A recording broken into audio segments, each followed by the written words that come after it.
Hello everybody, welcome back. Today as well we have got you another video. In this video I'll show you how you can simply go ahead and find IBAN number of HSBC on your app. But before that, please do make sure to like our video, subscribe our channel, and without any further delay we will simply start our video. So for the matter, what you have to do is simply gonna go ahead, first of all, access a particular HSBC app on your mobile phone. Once you have done, this kind of interface gonna appear, right?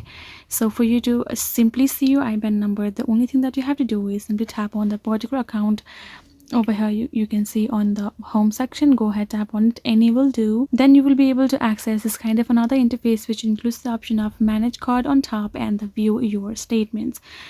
So the thing is, if you would like to find out the IBAN number, you can tap on this viewer statements and you will be able to find the recent statements of transaction history of yours.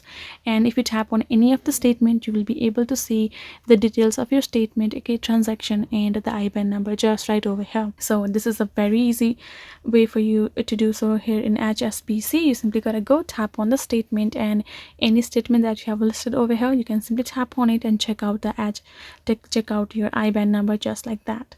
So that is it, guys. Hope this video was helpful to you all. Thank you so much for watching, and yes, I'll see you guys in our next video.